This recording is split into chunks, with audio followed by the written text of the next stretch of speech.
Hello everyone. With us today, we have Matthew Schafer. He has a lot of feathers in his hat, each one representing a different career field entirely. He is an avid programmer these days. However, he has had transitioned through different fields. Ladies and gentlemen, let's welcome him with a round of applause. Thanks Hey for there, having me. Matthew. Hey there, Oh, Matthew. good. How's it?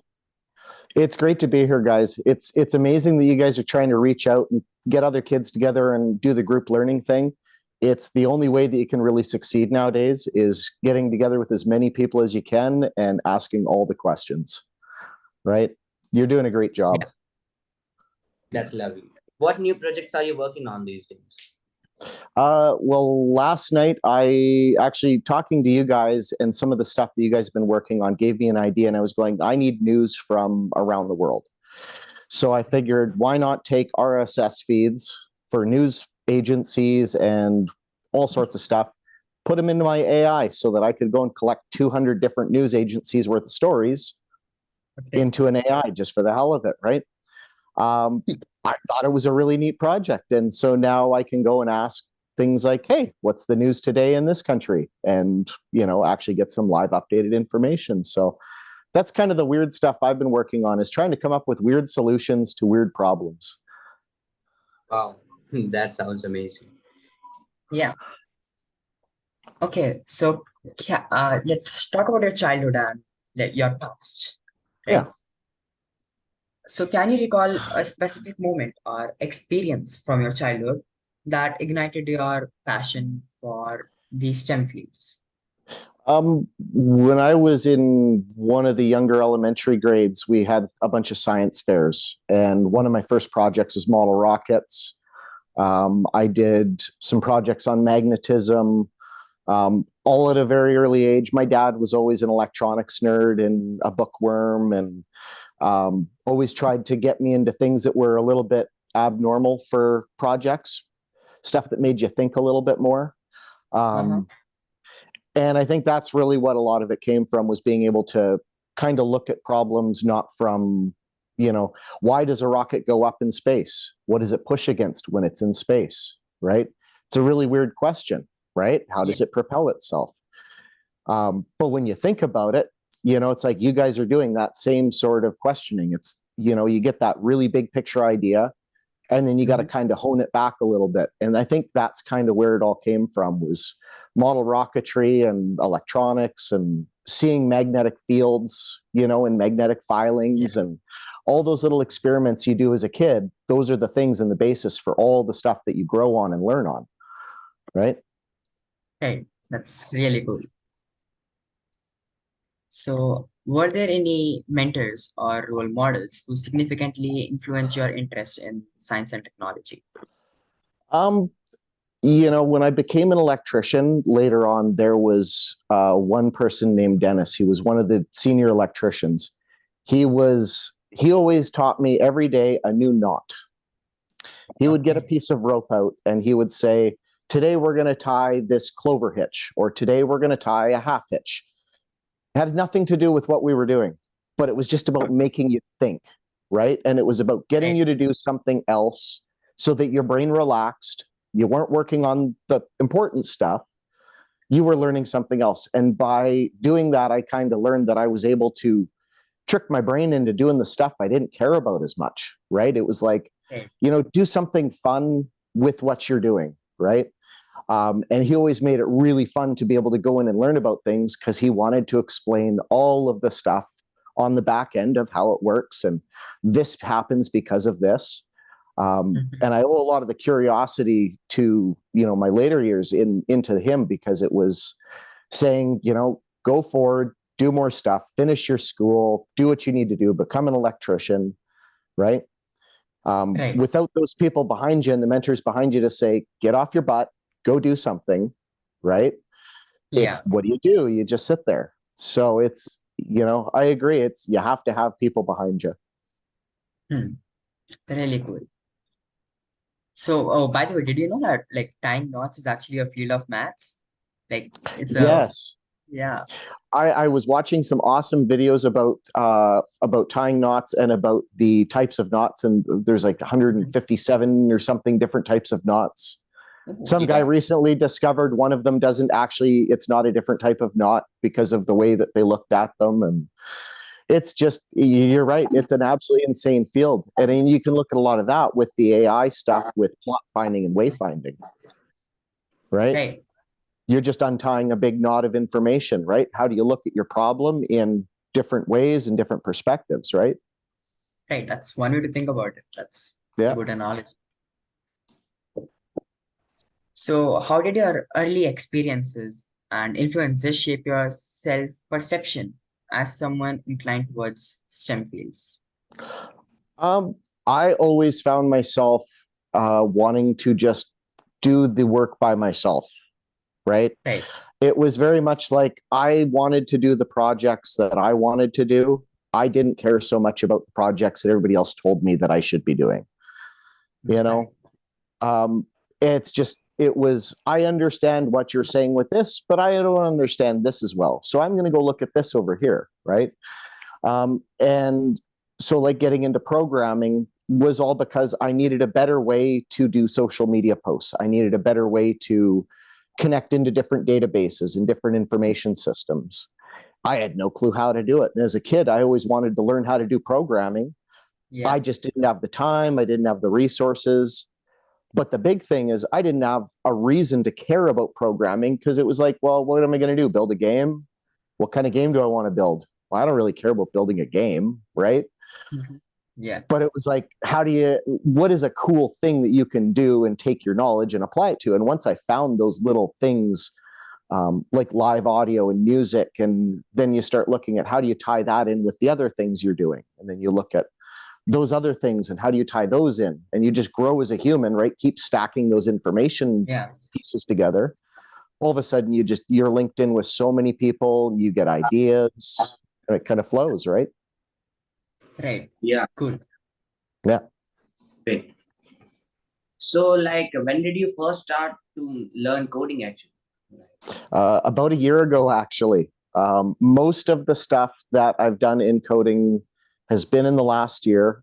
Most of it is through AI tools. But by going through the troubleshooting steps of taking your error codes and putting that back into the AI, saying, regenerate this with some information, give me more comments, explain this better, right? Explain it in different ways, but build that into the code, make it simpler, make it more readable and more natural language. Right. Yeah. So I was able to go and say, this is what I want to do today. Take my list of customers and I want to put that into an email list, right? But I don't want to go through 3,000 people manually and copy them over one at a time. So you go and ask ChatGPT, how do you go and copy a CSV format file and go and do this with it or go and do that with it? Right. And you just start going through those steps and saying, okay, that's cool that you gave me code, but what does the code mean, right? Now tell me on every line of this code, what exactly does this code do? Why is it there? What does it relate to, right? Was there another file that it's calling? Is it an idea that doesn't exist yet and it should be marked as to do, right? With some explanation behind it. Yeah. Because we all get into those things with programming where we get an idea and all of a sudden the idea just whoof, and it explodes. And now it's this big spider web of 1,000 lines. And you've realized, wait, this wasn't how I wanted it to work in the beginning. Yeah. Right. And you have to take 6 steps back. But by going through and putting in those, like the really good descriptions and being able to ask better questions, right? So I would say, like being an electrician, I always got handed a box of parts.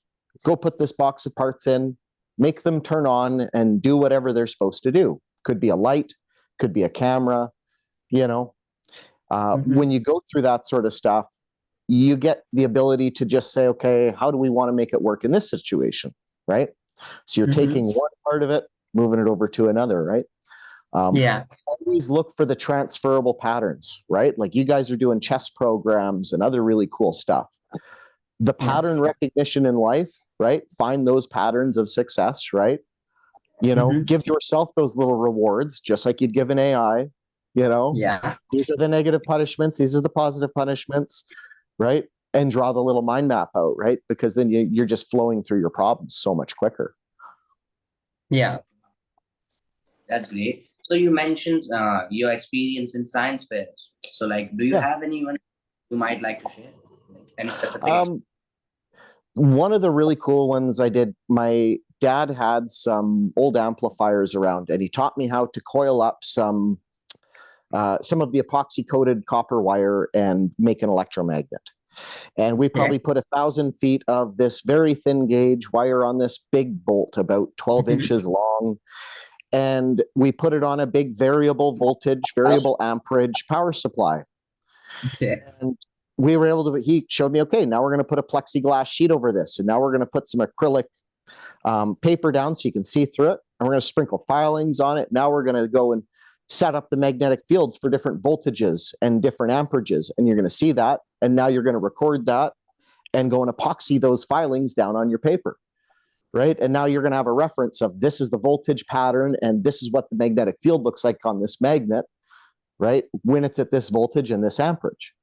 And it was like, as a kid, like I go, why do I care about this? But then, you know, I got into higher level schooling and you get into high school and they're going, okay, you have to learn trigonometry and you have to learn, you know, all these various formulas and how to rewrite things. As an electrician, it's very math heavy. I didn't use anything past trigonometry, right? Basic manipulation of basic formulas, grade 9 in North America math, right, was about the pinnacle of all education that the workforce uses, right? Unless you were in science and research and looking into more specific stuff, right? Right. And it was like, it's where does your education stop? Is it going to stop with what the school gives you? Or is it going to stop with what you're going and seeking out and trying to fill in your holes with, right? Because if somebody tells you this is how it is, it's probably not exactly that way. It's some sort of variant on that, right? Everybody has that self-perception and they're going to give you their education their way, the way they were taught to you. You got to flip it around and go take control of your own education like you guys are doing, right? You go out, ask the questions, what's the problem today, find the solution, right? Yeah. Network the hell out of people, talk to everybody you can talk to, and then you find the right people and the right answers, right? Yeah. Yeah. Wow, that's cool. So your journey began as an electrician.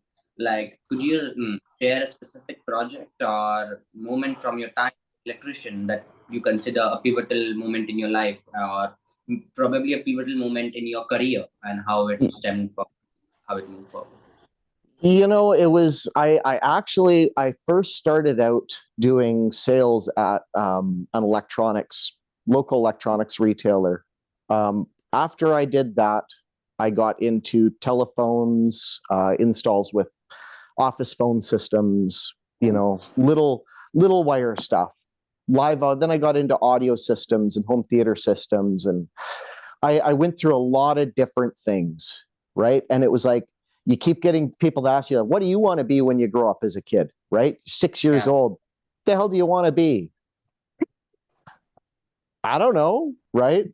And there's no reason you should know, because I started off thinking, okay, well, I was working for my dad putting plastic mats together and wrapping them up and selling them to grocery stores so that people could stand at them at the tills, right? And then I sold, you know, printers and calculators at Staples at a local retailer. And then, you know, you go through all the things. You go, well, you get bored with this. And you go, well, what's bigger? What's a better challenge, right? Well, home audio stereos was cool. I wanted to learn how to do whole house audio systems and put in 30 zones of speakers. And, you know, how would a mansion have speakers in every room? How does that work, right? And that was one of those things. I was able to go in and say, like, as a young electrician, and go and say, here's a mansion that has a bunch of holes in the ceiling. How are we going to go and put wires into there and get speakers to 60 speakers, right? And it was just, it was one of those things that gives you that ability to kind of work through your problems in other areas, right? Because it's a very complex mess of information, right? There's manuals, there's different types of hardware. Somebody says, oh, I don't like that speaker or that amplifier, so you have to change it halfway through your project. And it's very similar to coding or anything else in life or schoolwork or a project. Somebody's going to throw you a curveball. And then you'll be like, oh, by the way, we didn't mention this over here, right? Surprise. And then you just got to figure out how to do it on the fly, right? But all the other times that you had to figure out how to do it on the fly because you're looking for the information, right? You're already prepping your brain for that, you know?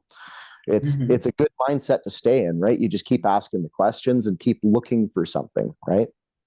Yeah. Yeah. So Yeah. sometimes You know, you got to improvise. Sometimes Oh you yeah. just work on the It's you got to work on the fly, and it's what's given to you. What do you have for resources?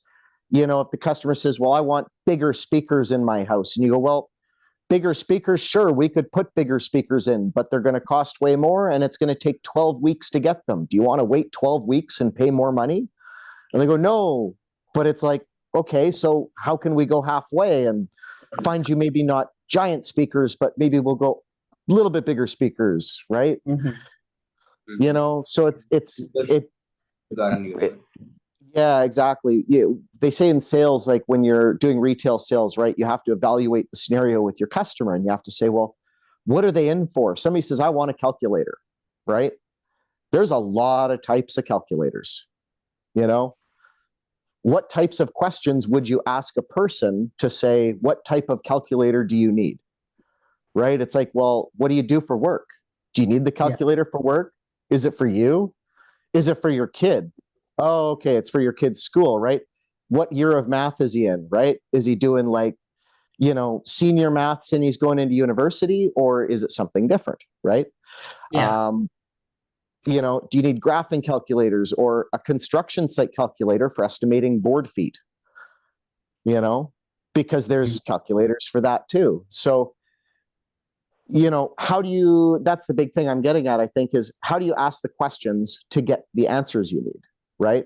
Because when people go in and they say, I need a calculator, that's a statement, right? But what type of calculator? Give me more information than that, right? You know, I need something for this. And like when you use Chat GPT and you say, what is a Roche limit, right? And it goes, well, this is, you know, I don't know what a Roche limit is. Well, it has to do with black holes and the edge of the gravitational field. Oh, you're talking about the Roche limit, the theoretical, you know, distance of gravitational pull before a planet gets destroyed, right? Yeah. Cool. And now it understands what you're saying, right? People are very much like that, you know? They're going to say, give you tiny bit of information in the question, and you got to go and look at it, and you got to extrapolate, and you got to pull out all of the hidden details, right? That hidden context, right? Behind what they're actually asking you, right? Yeah. Because teachers will try and trick you all the time. Yeah. You've got to zone in on the part that you need. So Exactly. Yes, you have to analyze what you're actually looking at, because when you're given information, you're going to be given millions of times more information than you actually need to solve a problem, right? Yeah. It's going to get overwhelming. You're not going to know how to organize it. You're not going to know what to do with it.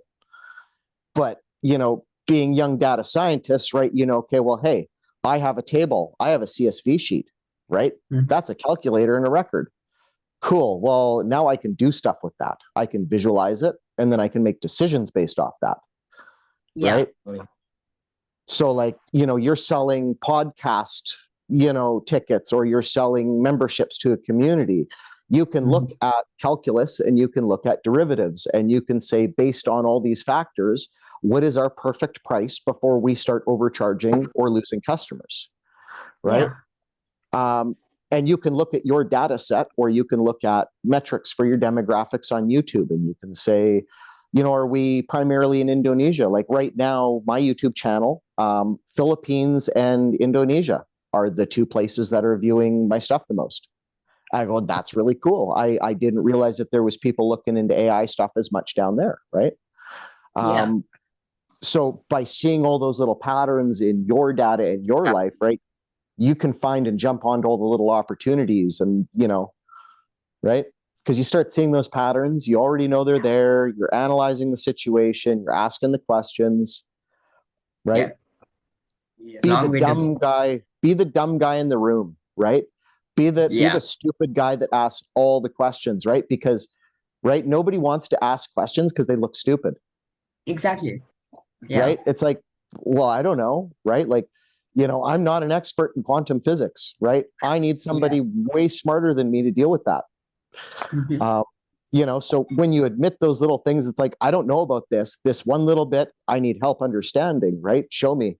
Most people are more than willing to go and say, yeah, this is exactly how it's done, right? Yeah. They want to share their knowledge, and they want to disseminate the knowledge and make everybody aware of it.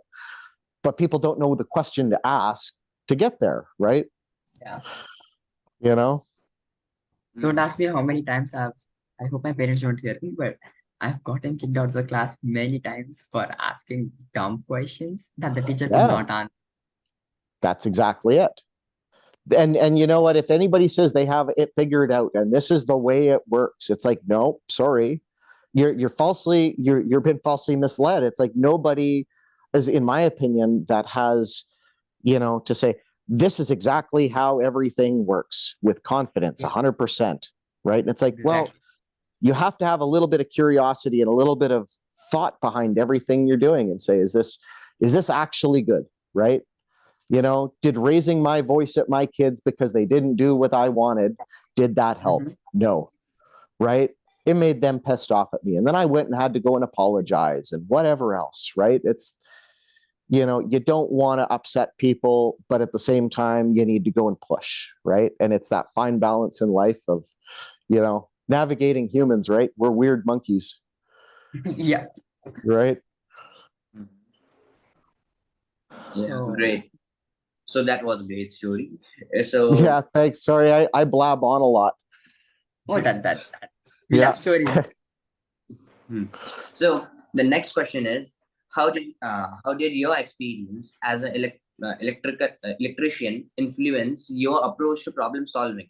Like, in generally more technology oriented fields that you later entered in your still progressing career. Yeah. I would say everything works off of some very basic principles in life, right? Positive and negative charges, right? So if you look at electricity and you look at basic electrical schooling, this is how you turn on a light bulb. Well, if you look at a computer, right, you have the equivalent of what is billions of light bulbs in a computer with on and off switches in your solid state hardware, right? That shows you all these things.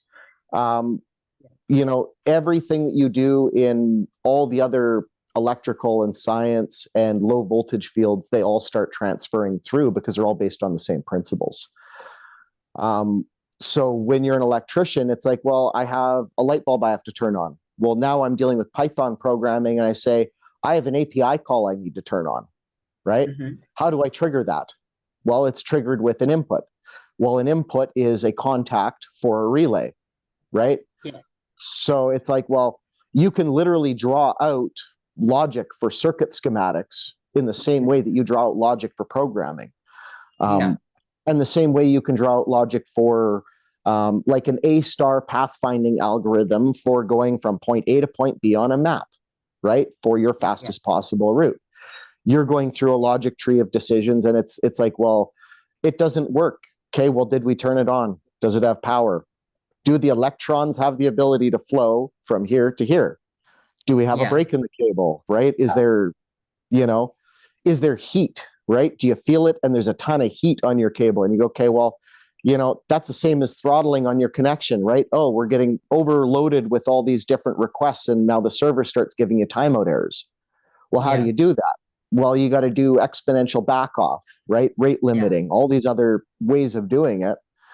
By going and taking it that way, now you're basically just comparing and using all your other life ways of dealing with problems for every other method, right?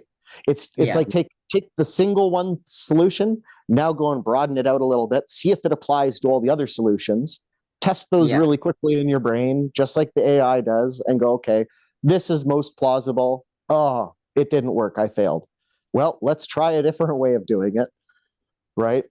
Because if you get stuck into that loop of like every single time you're doing the exact same thing, right? It's like that's repetitious failure, the error log showing the exact same thing every single time, right? And it's going, why is the error not changing? At the very least, we need to have the error changing because like you can't solve it all the time. But if you're doing that code and it's like, why is this stupid error showing up in this chess app, right? Okay, Yeah. right?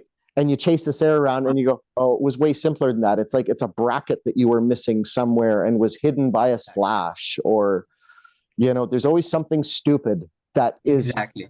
right, because you've chased so many of those data points and so many of those rabbit holes, right? You're not focused on the right now in front of you. What is the problem? Not like, what did my brain take me into? What is the, Yeah. subconscious idea versus what you're actually working on, daydreaming. Yeah. Oh yeah. Just as you Yeah. said that, a story popped into my mind. Yeah. There was a really popular scientist. I believe it was Isaac Newton, but I'm not Yeah. completely sure. He had a cat, and then it also had the like little kitten. So he Yeah. had made a door for the cat already in his. Sorry, he had made a short window for the cat to pass through in his door.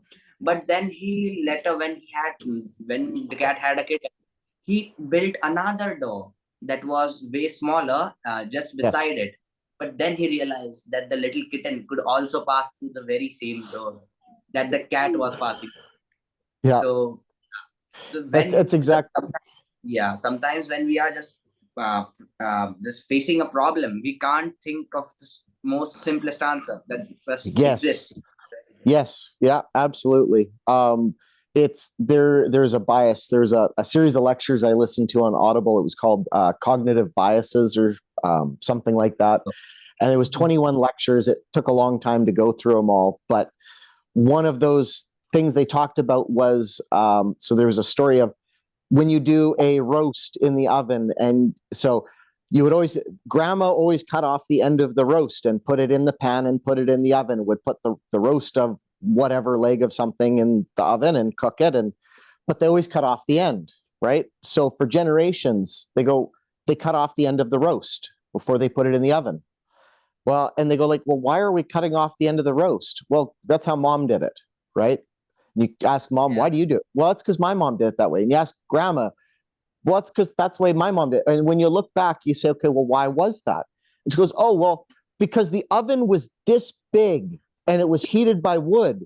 So we had to cut the end off of the roast to fit it in the hole, right? And you go, oh, so we've been taking the big 20-pound leg of whatever and cutting it into all these tiny chunks, thinking it was because that's how you cooked it, right? Yeah. And it was like, no, right? We have bigger ovens now, right? That are a foot across or 2 feet across or 3 feet across, right? Okay. You can cook for more than one person or more than 2 people. You can cook for 20 people, right? Why are you cutting off the end, right? And it was like, because you're focused on the initial information that gets presented to you, right?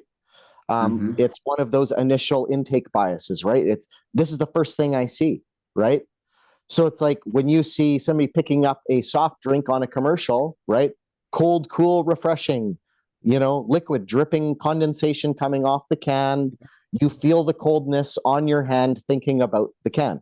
You don't even know what's in it yet, right? But you have the sensation, right? So now you've had that bias implanted in your head. It's the first thing you feel. Now they can go into whatever else. You're feeling the drink in your hand, right? And it's the same thing with all these other pathways and conversations, right? You have to be a little bit analytical about when a question is presented to you, right? How fast was this train moving and this train moving and when did they meet? And they go, how many wheels does the train have? Right? And then you spend 25 minutes later, you're fighting with it going, I have no clue. I'm missing this variable and this variable. And then you reread the question, you go, oh, it was literally 6. Like, I could have counted it on the picture. It was right there. And they labeled it and they put a box around it, right? And that happens in electrical schooling when you're learning blueprints, right? So as an electrician, you have to learn how to read building blueprints. So it's that type of question, right?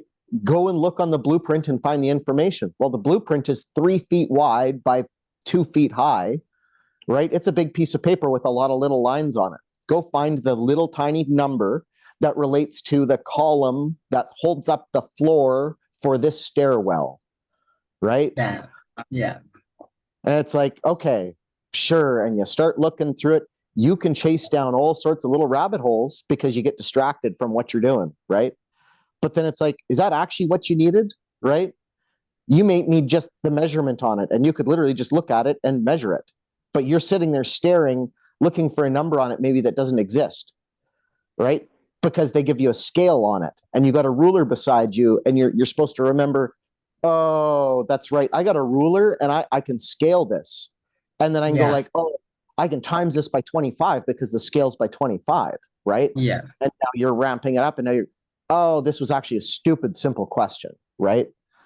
And Right. that's usually where I found in school and life, I always got caught up in that process of self-doubt and self-thinking about the question too much and going, wait a second, like, am I over-interpreting this or under-interpreting it, right? Yeah. So it was that practice of that analysis of whatever situation you're in, right? Look at the question and figure out, is it really there for a purpose, right? Is it there to distract you from your goal? Is it giving you something closer to your goal or not closer to your goal, right? And how do you progress through that? So, Right. So like So it's just basically dependent on how we perceive the initial input yes. that we are getting. A very Yeah. great example, like I remember a study that I read.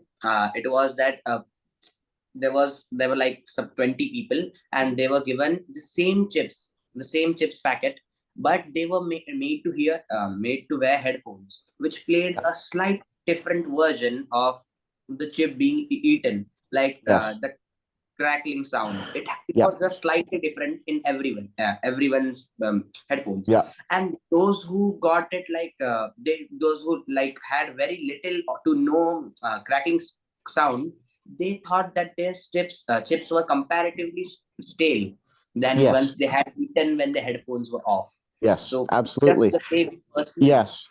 It is a really good example. It's perception of your brain. Your brain is a meat sponge calculator, right? It's a Mhm. gooey blob of synapses and axons and dendrites, and they're puking chemicals at each other, right? You know, it's like it's a wet computer up in your brain, right? And it's analog, and it's pulsing voltage through the chemical reactions through your brain, right? It's perception, because when you see something, right, what are the other things in your brain that are going to trigger you to react on this, right? It's like trauma, PTSD. You know, you could see a question about trains and another guy sees a train accident, right? You know, and all of a sudden it's like there's a roadblock there, and it's like you cannot see past it because whatever your memory is before, right? It's just shutting you down and saying, no, this is a no-go zone. This is not something that's safe to me because of your perception of what happened to you, right? So it is a big part of your life, and trying to realize, like, is what's being given to you for information, is it actually your perception of it that you are feeling, right? When you And look at relying- something, it's like, is this something that's really like, am I angry about this because it's like just weird, or am I angry about this because they want me to be angry about this, and because they used C minor tones, right, or D minor tones in their music, and they orchestrated it to make me feel uneasy about it, right? Yeah. You know, because you can control people just through music, and you know, just a DJ in a nightclub, right? You get people hyped up, you get people dancing, you control the rhythm, and then all of a sudden it's like, oh, they're getting tired. Oh, you put on a slow dance song or two, right? Then they rest, and you're like, okay, now they're getting a little antsier. Now you ramp it up again, right? It's population control, right? So it's the same. It's all perception, right? What do you see out there? How do you take that in? What is your internal algorithm that lets you go and walk through that, right? Right. We are like in a maze, constantly given signals, and the way we perceive them leads our way through just life, I guess. We are just mice. It's you're your own mouse in your own maze. Yeah, exactly. And when people say it's like you're self-determining, right? I see a lot of truth in that, right? To a certain extent, because it's like you are determining your situation by what you put yourself into, right? And in your brain, if you have mental blocks or physical blocks, like I used to drink very heavily, and I stopped drinking because it was it was bad for me, but I had a mental block for a lot of years and I didn't think I had a problem, right? And then you go through some help and you go through treatment and you talk to some therapists and you talk to some doctors and you talk to your family. And then you start absorbing what everybody says and you start being ready to take in the information, right? And then you're ready for huge life changes because it's like, I'm seeing it through not this one little filter of polarized lenses, right, that I'm wearing, right? You're seeing all of the colors around you. You're seeing the situation from his point of view, and you're able to be a mediator. You're able to connect people. You're able to connect ideas that other people can't, right? Because you see the patterns, you see how to connect people and work with them, right? Yeah. So some great guy said this. A problem is as hard as you want it to be. Yeah. I'm not. Yeah. Absolutely. You can make a problem super hard, right? Yeah. Or you can break it down really super simple. You know, it's the same as anything, right? You can write very complicated code, or you can try and write very, very simple code, right? And it's like, wait a second. Like when I started reading and watching videos, I go, wait a second. NASA programmed satellites that are so stupidly far away from Earth, and they're still functioning and sending information back. And I'm going, how do you write code that does that? Right? Yeah. I don't care about anything else, right? It's like, how did the guys come to the decisions and the logic? These are the things we need to do to make sure when this thing leaves Earth, we don't ever have to touch it again, ever, ever, ever, right? And it's like that was a thing in my thinking where I was, wait a second, I'm working with AIs and saying, I want to code better. Wait, how does NASA code software, right? Well, they keep very simple patterns, right? They do error checks on everything. They assign memory locations. They have a list of memory ID locations for every memory ID slot in the memory bank. And it's like, they know exactly every part of what it is. And their software is written to be within that confines, to be perfect, right? But they have one goal, right? It was like, take this out, send it out there, take pictures, send the data back. Yeah. Right? So it's like, if you can stay on the one goal and the one purpose of what the tool is that you're building, right? And then you have to think about, okay, well, modular, right? How do you go to a bigger picture, right, in life? How do you take your information from one little thing that does one thing, right? This is, I know how to go and make breakfast. Well, how do I make that do something else, right? Well, now I can make lunch and dinner as well, right? So. Oh, yeah. That's great. Yeah. Thanks for the question, guys. It's great questions. It gets me thinking. It's awesome. Thank you. And get us interested as well. Okay, so let's move on. Transitioning from being an electrician to working with PLCs is quite a leap, right? So what inspired you to make this transition, and how did your background as an electrician benefit your programming work? I really liked the logic behind how electrical systems worked, and I always found myself very interested in motor control. Just how physical things were triggered in the world around us, and how, like, you have a million streetlights in a city. How do the streetlights know when it's the time to turn on and off, right? Yeah. Is it based on a time clock? Is there time correction? Is it a solar panel or a solar cell that's telling them when there's power, or when there's, photovoltaic for light detection? Or, what is the method that is being used to do such a thing, right? And go, well, when I started getting into PLCs, I realized it was just an extension of that natural logic. It was, if this happens, then go and do this. And if this happens, then go and look for this, right? It was like, well, Yeah. so basically this was like the computerized epiphany of going solid state, like going from the old analog dials and rotary knobs for capacitors and resistors, and now you're going to solid state hardware and something that's digitally controlled, and you're going, okay, so now when I press this one button, I can have a chain of other things that happen all automatically based on a sequence of events. And I was going, it just in my brain, it clicked, and it was like, oh, okay, like, so we do this, and then we do this, and then that happens. All right, let's do more of that, right? Because it was very much, it was like very basic computer programming, because the interfaces are all pre-built. They're very nice for an electrician, right, that has to go in and troubleshoot it, because they're not meant for a coder, right? You don't have to build it yourself. Yeah. But it forced me to think in the same sort of logic sequences that Python and Java and all this other stuff is written in, because you have, initialization objects, and you have, different functions, and you have different timers, and you have different libraries, which are like the modules in a PLC, and you have, if you need to do this one very particular thing, how do you take the data or the sensor from it and convert it into something useful over here, right? Well, the PLC is basically some guy wrote a C+ or a Python application, right, that controls hardware, right? Gave it a visual interface, and, so it was some guy like you who wrote up the interface and was like, yep, this is what it's going to look like, right? Like the guy who wrote the Windows Task Manager. Windows Task Manager still looks the same, basic design, 30 years later, 40 years later, nothing's changed. He's still credited being the guy who built that little module, right?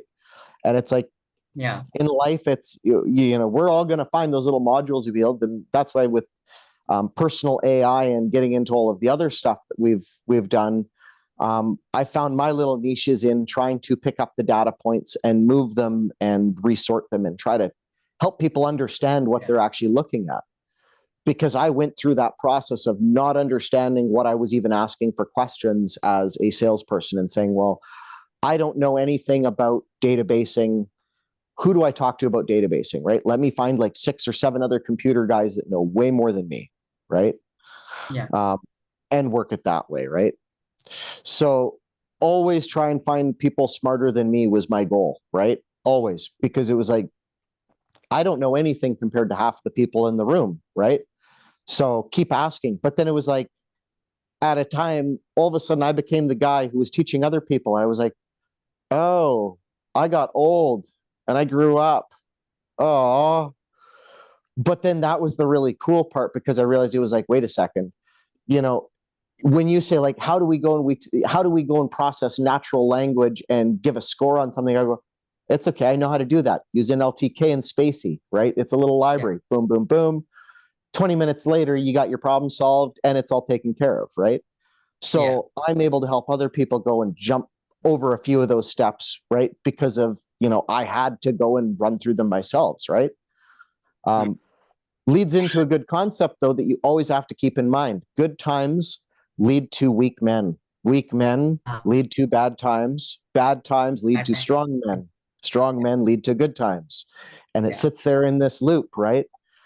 We have those cycles of life where it's like, you're at a point now in that 80-year, 100-year cycle where you have all these generations of knowledge, right? It's now your guys' turn to take over, right? You guys are running all the companies. Like in 10 years, you guys are everybody's bosses, realistically, right? And you got to remember that, because everybody else is retired, right? Like in 20 years, 30 years, I don't want to be working when I'm 70 or something. That's stupid, right? I want to be relaxing somewhere and having fun, right? So every once in a while, we hand off in society to the next generation, right? Having a good group of guys like you who are going like, everybody needs to get together and learn what's everybody's projects. How do we accelerate everybody faster than everybody could do singularly, right?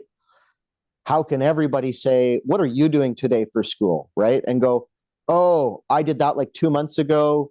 Great research papers. Look at all these ones, right?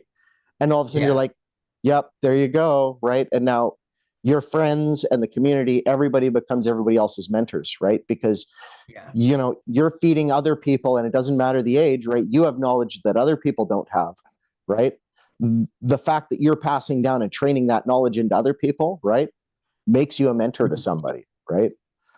So it's like, being able to take that and internalize that and realize it's like what you guys are doing, super powerful, right? Because it is about the education and about the learning, and how do you take that to a bigger scale and share it with more people and get more people interested in science and STEM. You know, do you want to build a robot? Do you want to build a battle bot? Like my kids want to build battle bots. I'm going, I have no way to build a battle bot right now. And I'm not building a robot with a saw blade on it right now. It's not happening. But, you know, I know there's a lot of school teams that do that internationally and get really big prize money for building robots that go and destroy each other. And I mean, that's an amazing concept, right? So take whatever field you're in. It could be pyrotechnics, right? Well, you're a kid who's really interested in the physics of fireworks. Well, maybe you're allowed to put little flamethrowers on your BattleBot and you're really good at nozzles and directing things. And now you've found a way to make a cutting torch out of, you know, something on this little thing. And now you're cutting through the other guy's shell, right? You take those weird ideas, just run with them, right? And then you put them out to the group, you know, see what everybody comes back with and take, you know, take a little bit of everything in and make your own plan up, right? Go through your analysis and figure out what you want to do with it. Cool stuff. Yeah. Yeah. So can you discuss a challenging PLC project that you worked on? If solutions you applied, solve it. That's a good one.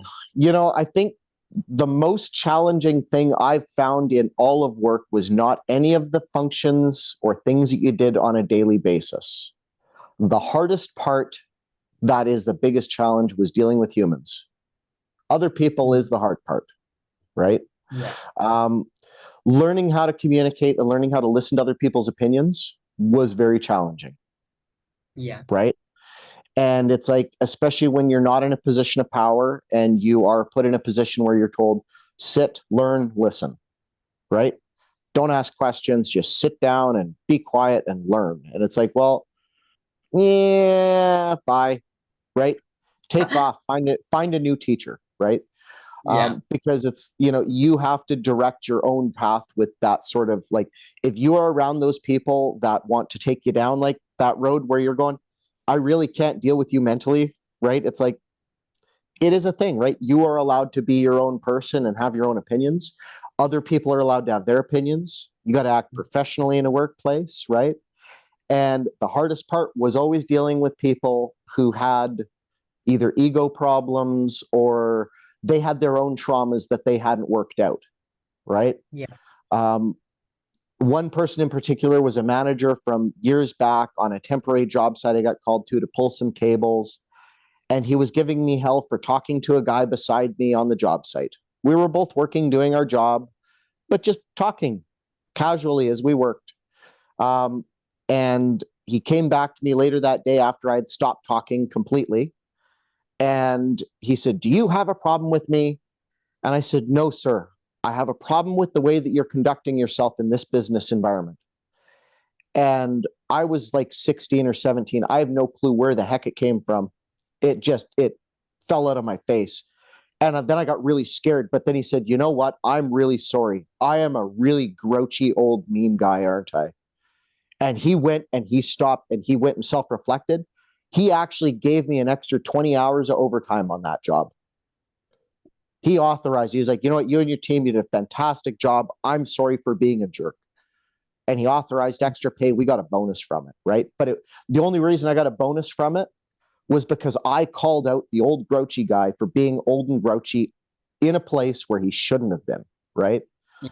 And it was like, you know, sometimes it takes walking through that step and having a little bit of guts and saying like, "Oh God, this is freaking terrifying," right? Like calling up the customer on the phone and saying, "Hey, I have an offer for you," right?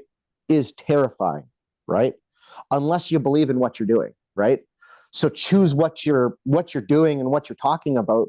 You know, if you choose that carefully, everything you're going to do is come very naturally to you. It's going to fall out of your mouth. You're going to know the answers. You're going to know the people to talk to, right? It's just going to happen, you know? Yeah. Mm-hmm. You got to believe in yourself. Yeah, Got to believe in yourself, right? And you got to know what you can do and be able to admit, "Hey, I'm the dumb guy in the room here. This sounds really stupid, but, you know, I don't understand a single thing of what you're saying," right? Could somebody rephrase this in a way that dumb me can take care of this, right? And then they go, oh, okay. And then like 6 other people in the room, I guarantee will be like, thank you so much for asking that question because I was too afraid to ask it. It's so common, right? That's why they tell public speakers, imagine everybody in their underwear. And it's like, everybody is terrified, right? Okay. Everybody's always terrified. You know, you have to find some way in your brain of going and breaking that, you know, shock and that trauma and that, I don't want to talk in front of the class. Oh my God, people are going to hear me, right? Yeah. And you might also say something freaking brilliant, right? And change the course of history, right? Exactly. Or, you know, they could hear you, right? And it's like, so which one is it, right? Like, you got good ideas, say the ideas. If people don't want to listen to them, they don't have to, right? As long as everybody's talking respectfully and having a good discourse, right? There's people in the AI space that are very against other various people, but they still have good discourse, right? And that I think is the biggest challenge in work and life, being able to take and deal with people, right? I think debating teaches you that skill very well. Yes. Like professional Absolutely. debate. Like firstly, I used to debate in just like my class at school, and that wasn't very professional. Like people would act, like kids would act their way. They would have, it's the heart. they would do anything. They would do anything to get their way. But Yes. when the first time I did a professional debate, it all changed suddenly. Everyone was being like sincere. This house believed, and it was so professional that there was no way one could get offended. That even if they lost the debate, they were professional. That's exactly it. We do not have to agree on the end solution or the steps to get there, right? But we may agree on 3 of 50 steps. And that's amazing because then it's like, how do we take those 3 steps that we both agree on and then develop that with other people, right? And then find better ways to do that. The end conclusion that you may reach, maybe one of the two you started debating upon, or maybe something in between, something entirely different. But you got to be open to that. You got to accept it. Yeah, absolutely. That's the big Personally, lesson. I'm like against debating because after a point, debating is just like an ego war. Like I know I'm wrong. Yes. And that's the problem. Yes, you're right. It's people get very invested from the heart, right? When they care. And you always have to, that perception thing, right? From their eyes, right? They're seeing it. This is the thing. Like, you will not go between a mother and her child, right? Period. You know, it's those like natural laws of nature, right? Doesn't matter if you're a lion or a human, right? Right? I'm good. You know, and so you always have to make sure you're running with it and keeping all those little things in cognizant mind, right? They perceive it different than you do, right? They are going to react to things that they don't like to hear because they've heard something in the past that gave them a bias that is in their brain, in the wet meat sponge that has been triggered over and over and over again in that one pattern. And the brain recognizes patterns really good. And it goes, oh my goodness, somebody is challenging what I'm saying. They think I'm horrible and they think I'm wrong and a bad person. Right. And it's like, wait, what? You know, that's really like, where does that come from? Right. Well, internal voice, perception, right? What did other people say? What are you actually analyzing of the situation? And that was, you know, being able to take a step back and go, right? Take that moment. You know, it's like, you don't have to rush into thoughts. You don't have to rush into what you're saying. Take your breath and then decide what you're going to say. Right? Because you're going to find you know, it could be just a question you have to ask. You don't have to give an answer, right? Maybe the proper answer to their question is another question, right? And it's like, in proper good discourse, right? That's amazing because the more questions we ask, the more failures we find, the better successes we have, right? It's like Gary Vee on all over social media says, right? Fail fast, fail hard, fail often, learn to fail all the time, right? Because the more you fail, it's like, hey, I found out like 1,000 ways not to do things, right? Like I'm really good at failure.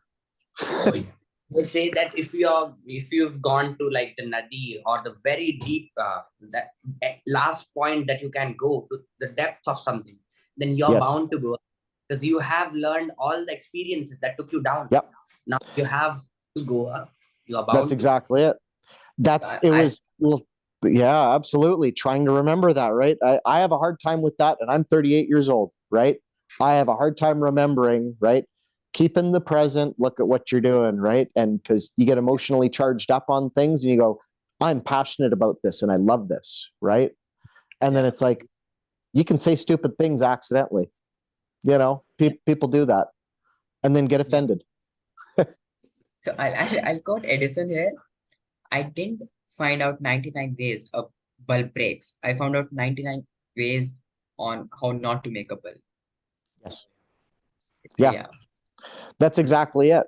I mean, you have a lot of iterations of code that you know does not work. It does not work this functional way. It works in a different way. But then you also have those things that you start stacking up, right? You know, now I know exactly how this is formatted. I know exactly how this is supposed to be, right? Because you've seen the failure all the time. And now you know what an error 500 means, right? Because it's like, yep, get that one all the time, right? But I know 200 is really good, so let's go for 200, right? So Yeah, another example you could say is like, I used to build that robot when I was like in third grade of second yeah, grade maybe.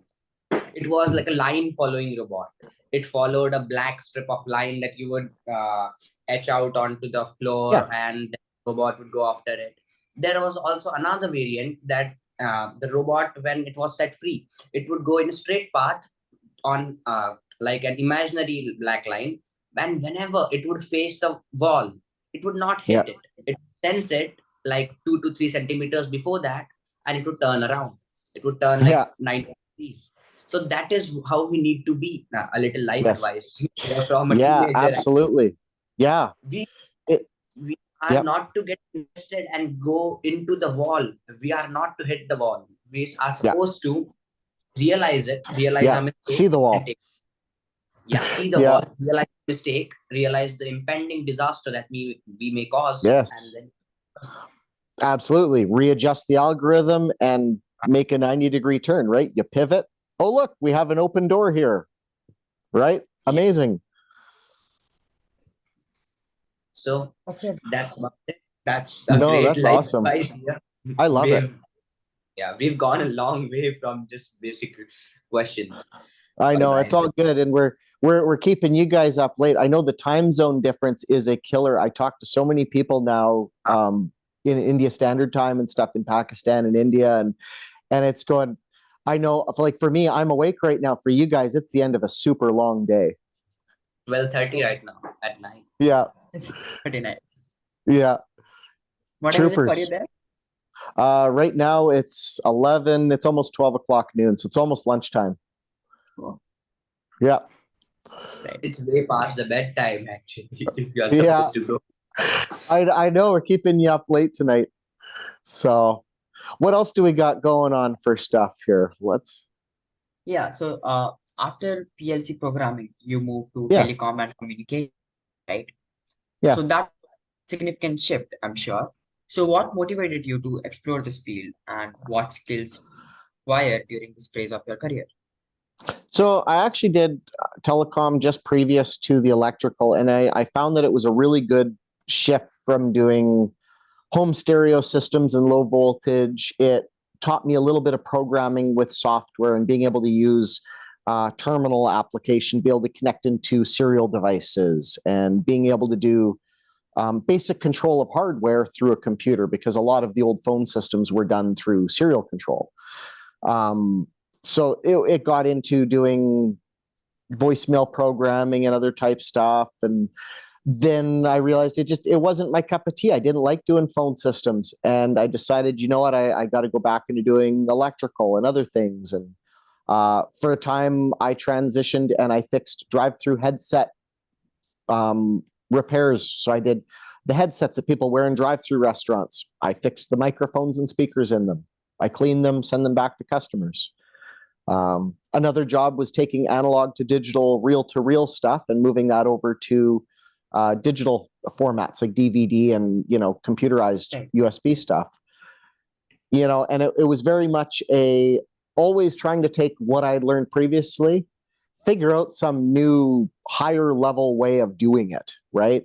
So it was like always telephone, okay, well, let's do electrical because it's a little more power, a little crazier stuff. Okay, well, let's do some PLCs. And then it was like, well, what do I do now? I had car crash and, I had to rethink what I was doing for work because I couldn't do the crawl spaces anymore. And physically I was a lot weaker and I'm going, well, I got my brain, right? So I'm going to do sales again and I can talk to people and I can help educate people on radios. And because I'm a big ham radio nerd and, got my call sign when I was in high school. And, I thought it was cool that I could use my radio to call for pizza on the top of a mountain. Not that I would ever do it, but I could. And I was just, bragging rights. Yeah. So I always just tried to figure out some cooler way to put another layer on all of the other things I was doing, right? So when I finally got back through all of that stuff and into sales, it was like, well, I know how to do basic stuff. Well, I need to learn databases now. I need to learn how the data is sorted. I need to learn how it's programmed. I need to learn how all the other things are done, right? And it just started going from there because a lot of the challenge I found when I was young was not knowing what I needed to know. So you don't know the questions you need to ask because you don't know what you're missing, right? Yeah. So until you ask one or two stupid questions and you do those preliminary search questions, like you go into a library and you talk to the librarian, I want a book about horses. Cool. What kind of horse would you like a book on? We can find you a book on any sort of horse. Well, I need a big horse that is meant for plowing fields. Okay, let's look at books for Clydesdales or other large breed horses, right? And so you have the stupid question first that goes, I really don't know what I'm asking, right? General information. A really good statement is the 80-20 question, right? Give me a response that gives me 80% of the knowledge base of this topic with 20% of the content, right? So it's like summarize all of this into like 3 sentences, give me an overall view. And then you start asking questions on that. You say, what do I not know about this? What have I not asked yet for a question is a great question to ask ChatGPT, right? Right. Because it's like, what am I not asking right now that I should be asking about this problem? And then it goes, oh yeah, you're just a dumb human. You don't realize that you don't see that you're missing a print statement or something stupid in your code, right? So then it goes and reminds you, oh yeah, you probably don't see that this over here is doing this. And, people are the same way, right? You got to mentally, you got to lead yourself into these problems and go, you prep yourself with the information. What is the expected outcome? How are you going to get there, right? Life is the same way with basically every job. Customer comes in, I want to buy a calculator, right? Okay, we know it's calculators. We know we're going to have to do some troubleshooting, figure out what they need for a calculator, who they're talking to, right? What they're dealing with, what math they're dealing with. And then we can sell them a calculator as the end result of that, and they're going to be happy, right? Yeah. But it's, chaining together all the different things, right? You can't do the singleton pattern, one thing at a time all the time, right? It has to be that combination of, right, judgment on perception, right, looking at the information and then trying to go and put it all back together, right? Yeah. Still, it all matters on the way you perceive. It does. The beginning lessons come back. Oh yeah, absolutely. It's where do you come from, right? What were you trained in? What was your original pre-training data, right? So that's something you always ask in life when you're talking to a new person. What was their pre-training data? It's a really weird way to look at it, right? But, Pakistan's not Canada. Canada's not Pakistan. What's your pre-training data versus my pre-training data, right? Yeah. And that's just, it's a thing in life, right? That's the hard part about dealing with people and everything else was how do you interpret that difference and your lack of knowledge, and how do you figure out what questions to ask them? Right? Yeah. Yeah. There's a whole algorithm there. Like Yeah. you have to be humble, you have to be the one who wants to learn. So like you have to Yes. be the dumb person in the room there. Yep. You do. You have to. And that's where I go, like, you got to be the humble, dumb guy. Simon Sinek is another guy on YouTube, right? And you go and be the dumb guy in the room, right? Be the guy who asks the stupid question, because you're the guy who's going to ask all the questions. You're learning faster than everybody else. You're listening to everybody else, ask all the questions, take in all the information, and now you know what everybody else knows. Surprise. Your spinach absorbed some water. Yeah. Maybe you can get some new ideas out of that. You have you can start thinking on your own. Like I have an example. Like I couldn't say yesterday. Yeah, now it's yesterday. Yesterday there was this plant just right. There was this tree, actually a big tree. It was a gooseberry.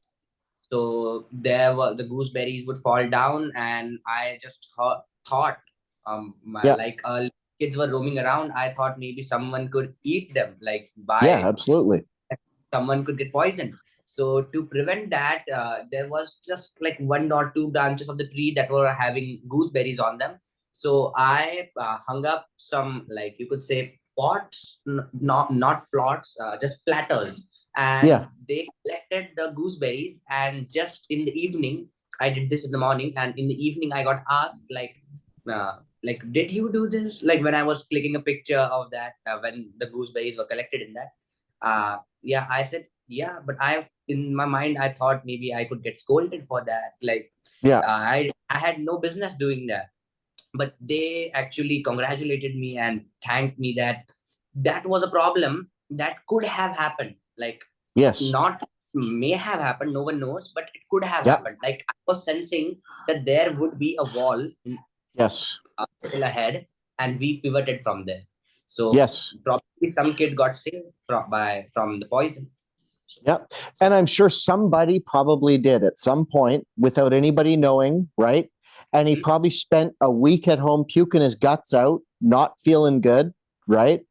And, now it's like those little changes, right? You make one little change, that whole butterfly effect theory, right? The ripples in the pond spread out, all of a sudden you're affecting everybody else, because now everybody's like, oh, duh, let's just put a freaking platter out and collect the things, and like, right? Maybe we'll put some netting out and it collects it down in the bottom, and we'll just come out and empty out a bin once a day. Like, why not, right? We didn't even have to cut the tree. So that was great ways. And it won't even harm animals. Probably not kids, but still animals could eat that. Yes. Who knows? So absolutely. No, that's awesome. So that just gives the example that we have to sense something, like we have perception, different perception, and maybe sometimes those perceptions could be visionary in cases. So we have to act on it, and we have to be humble.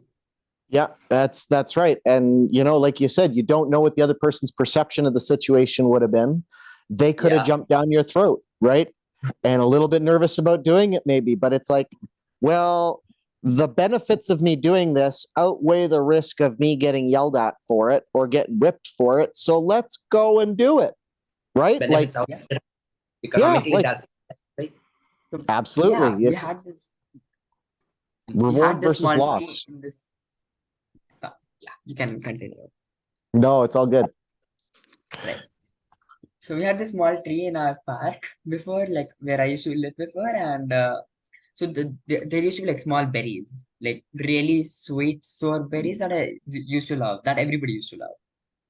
But like nobody had like the mental strength to climb it and get those things, because they were like very small and a lot of them. So you can't like throw stones and get them out or something. So I used to be the guy who used to be on the tree, and then I was throwing the things down. And then my friend was running around with a polythene bag trying to catch them all. But it was worth it. Yep. And you do what you got to do with your resources, right? Exactly. What do you have available? Pick up a garbage bag, pick up a whatever, weave some grass together, make a basket, right? It's like there are ways to do things. They may take longer. They may not be as effective, right?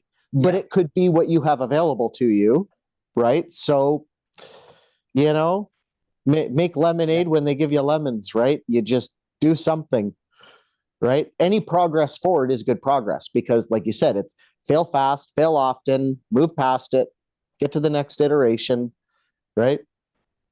Yeah. Yeah. That's brilliant. Moving on, can you share an example of a project in the telecom and communications domain that you found particularly exciting and game-changing? The telecom stuff it was a lot of fun because I got to deal with a lot of varied customers. Everything from companies that planted trees to people who did accounting, paperwork. It got me into a lot of places to get introduced into a lot of different types of business because it was the one common denominator at the time for me, right, was phones, and everybody needed to call each other and communicate. And so it naturally got me linked in with all of these other businesses. And then you start meeting people in other fields and you go, I didn't even know that was a job that people did. Like there are so many professions in this world that are hidden professions that, they take so much great skill and patience and training on, but you don't even know they exist, right? Because they feed down the supply chain, or they're like the one person who does this one certain task on one certain object, right? But it's critical for like making cars or planes or whatever, having those little bits of information and stacking up your things, right? You have to be able to find all those little people who do the small things in life, right? The hidden tasks. I always really enjoyed finding those companies, and I think that's where telecom really was good for me. The technology was, honestly, for me, it was a little boring because it was phone calls, and it was like, okay, we're doing voicemails today. And it got old fast for me because there wasn't a ton of challenge. The challenge was all dealing with people, right? And that's what I said before, right? It's never really a technology challenge because the computer's not going to talk back and argue, right? The computer's not going to say you took too long, and the computer's not going to say you charged too much, right? Yeah. But when you go and you look at, when you go out into the workforce and you're doing things, well, how long is it going to take you to complete this project? Is that the right value? How much are you charging, right? Those are the hard questions in life, right? It's those, where do you put your value, right? And I think that's what all of that taught me in telecom was, where do you put your value for yourself, and what are you worth as a person for your rate of pay? What do you expect to get out of whatever conditions you're working with, right?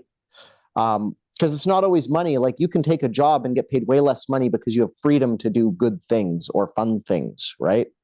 Or the time to take care of your family members or whatever it needs to be, right? Sometimes the money's more important. Sometimes it's something else. And every human values that a little bit differently, right?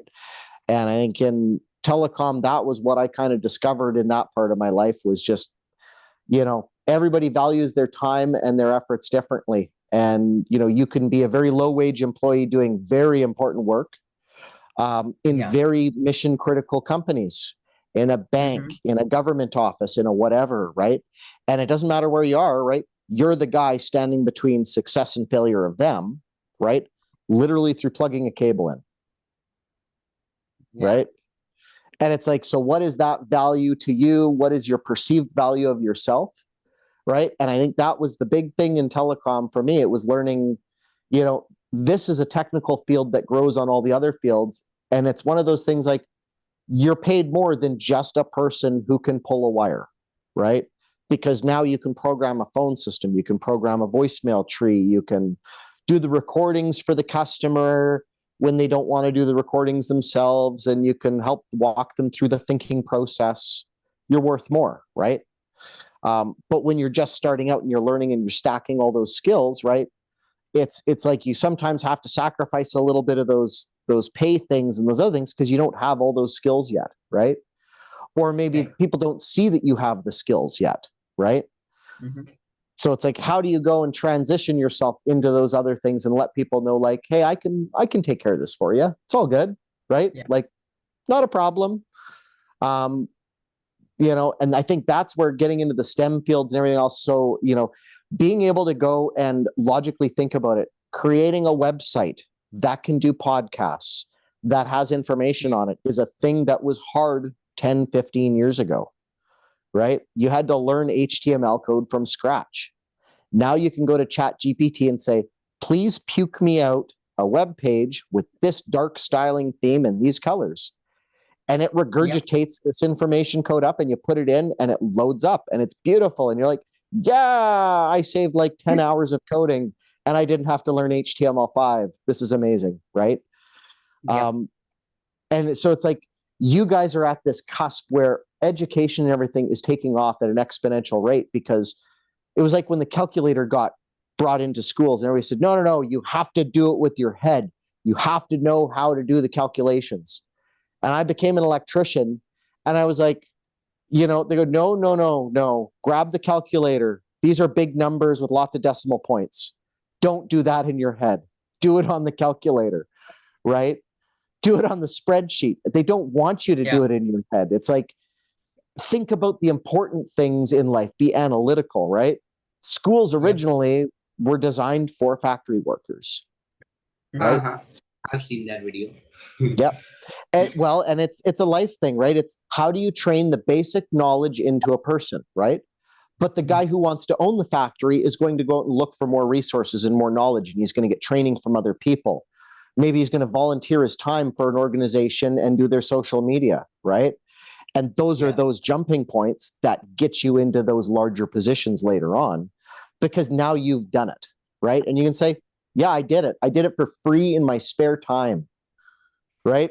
It doesn't matter that you were 15. I did it for free in my spare time, right? Yeah. Because that's all your resume says. It says, I did this, right? And I did that, and I finished this, and I got these % gains and all this other stuff, right? And I mean, in the world, that's where it all came to, was just, putting all the blocks back into the bag that keeps getting dumped out on you, right? How do you reorganize your life over and over again? You're right. Before you bump into the wall and you crash into that wall, right? Wait a second, I don't want to do this anymore. Well, let's try this other thing. Let's do live sound and audio, right? Because it's way more fun to go to a party than it is to work in an office pulling wire, right? Makes sense to me. So then I did live sound and staging for a while, because that was lots of fun, right? And it was just, you do different things. When you feel good about something you're learning, learn everything you can about it, right? Use the dopamine, right? Use the dopamine hit in the brain, train the brain to want more knowledge, right? Oh, I don't know. Oh, let's call somebody, like right now, right? Get on Discord, get on Facebook, whatever. Send a bunch of messages out until some random person responds. And then it's like, okay, do you know about this? No? Okay, well, find somebody else, right? Keep going. Send out all the messages and keep looking, because figure it out when you're doing it, right? I think people, they say, like, I think a lot of coders and a lot of technology people are neurodivergent. And I think it's because, we're all very happy with the logic and the framework. And, this all makes sense. There are rules and boundaries and stuff. That's why I find people so hard, right? People are unpredictable meat sponges. A computer's easy, right? A calculator's easy. You put in numbers, it spits out stuff. But, right, humans, they're the complicated ones, right? Yeah. I don't want to keep you guys up all night here. What's I don't want to. Okay. Yeah, I actually have a test tomorrow, so I really need to go now. But I've thought that if you could cut it here and record the next part in a couple of days or maybe tomorrow, and just add it on later. We can do it too. You know what? We can do a 2-parter too. Let's not do that. I mean, you have to travel all the way, right? You have to drive all the way. No, it's not a big deal. I can do it remotely too from my house. It just, for the video and for your first video, right? This will get you a lot better, cleaner video, audio, everything else, right? Because Marcus has all the extra gear here. So I don't mind coming back out to do it, though. It's good to come and hang out with him. I don't get to see him very often. So I can go on if you people are okay with it. I can like continue. My parents are basically asleep, so I can do whatever I want at this Yeah, point. you're good to keep rolling. Well, I think Yeah. this is a great. We could probably end it here. It'll be excellent. You guys get some sleep for sure, and we can pick this up again. Yeah. Yeah, okay. If Yeah, that Sounds let's good. just we'll keep it going, and then we'll send you off the stuff, and then we'll just plan for the part 2, right? And just keep rolling with it. I know I talk a Sure. long time when I start talking, and you guys ask really good questions and give me really good ideas. So it just, inevitably we take way longer than we probably should, but it'll make Yeah. for a So lot of we'll really good listen to content. Yeah, I think it shouldn't just be about like, just STEM and electrical stuff we talk. We could talk Yeah. a lot more, Oh yeah. like lessons. That's way Yeah. more. I was looking forward to this really. Yeah.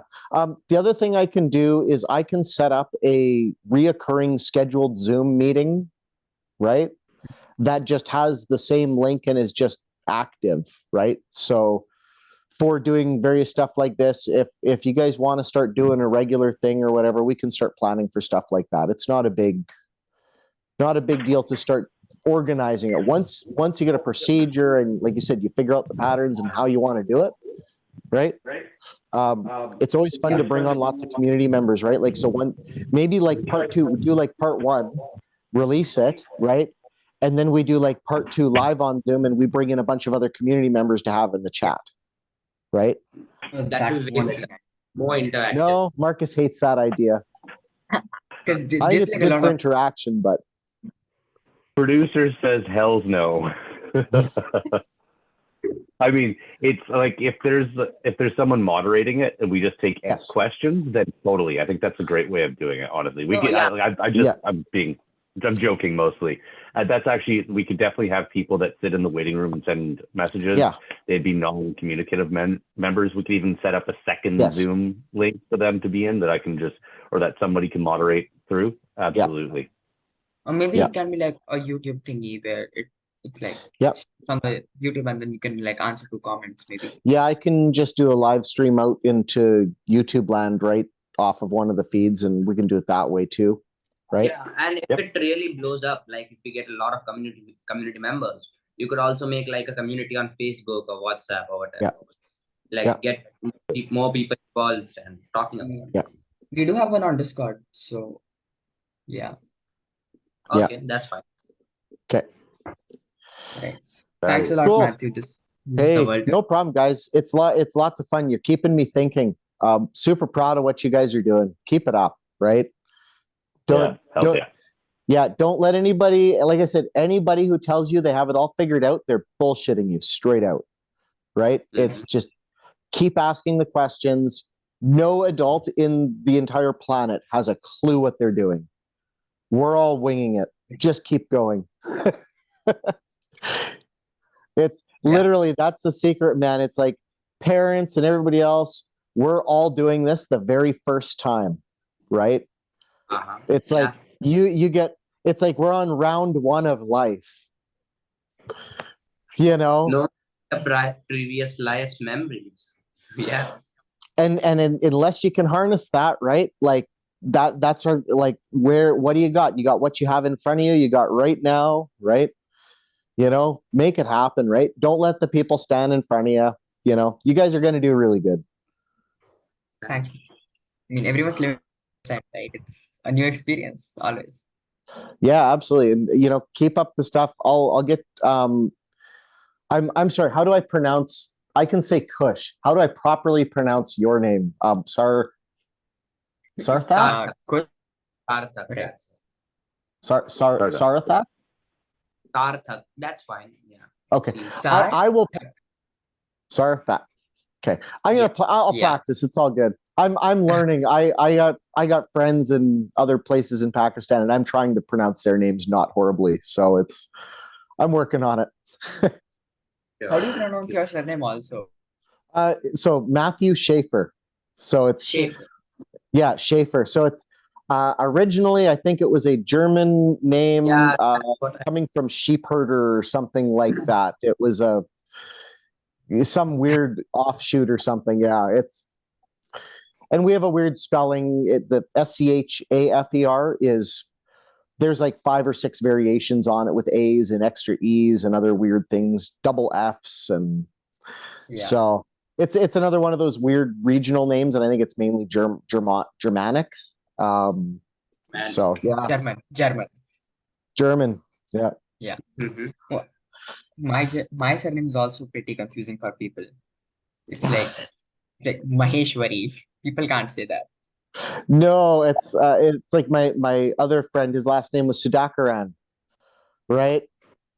And I've gone like I got really good at saying it because I hung out with them every day at work, right? But it was like it for me originally that was a really hard one for the tongue to, the pronunciations are really difficult sometimes. Okay. So anyways, you guys have a good night. You guys get some sleep. Thank you, Marcus. This was a good experience. Yeah. Thank you. Absolutely. You're very welcome. Thank you guys. Have a great rest your day. Get some sleep. Rest your day. Sorry. Have a great already today. Yeah. Oh, yeah. Have a good Get some tomorrow. sleep Good before luck you're on done. your test. Oh, yeah. Yeah. Good luck today. Oh, Excellent. great. All right, thanks, guys. I'm out of Thanks, here. guys. Kill it. I'll talk to you later. Thanks All a right, lot. bye. Okay, bye.